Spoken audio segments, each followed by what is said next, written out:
Hello everyone, welcome back to the Python series. So ఈ రోజు topic ఏంటంటే మనం లాజికల్ ఆపరేటర్స్లో నాట్ అనే ఆపరేటర్ పైన 5 క్వశ్చన్స్ సాల్వ్ చేయబోతున్నాం. Let's go and let's solve them.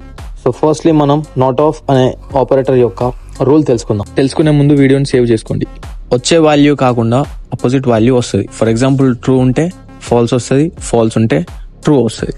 So ఇక్కడ మీకు స్క్రీన్ పైన చూస్తే ఫస్ట్ క్వశ్చన్ చూడండి. a equals to 10, b equals to 3, result equals to not of 10 modulus by 3 చేస్తే మనకు రిమైండర్ అనేది 1 వస్తుంది కదా.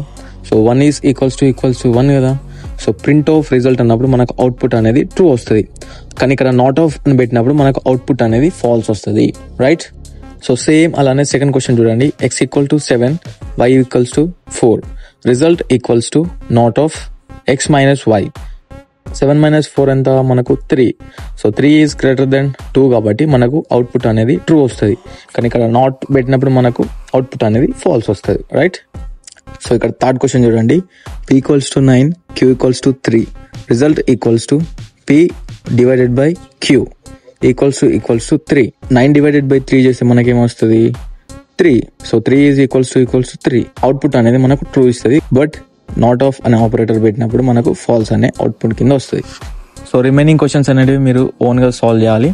సో సాల్వ్ చేసి ఆన్సర్స్ అనేటివి కమెంట్లో మెన్షన్ చేయండి, right? So this is the topic for today. If you need Python related content, then don't forget to follow me. See you in the next video. Bye.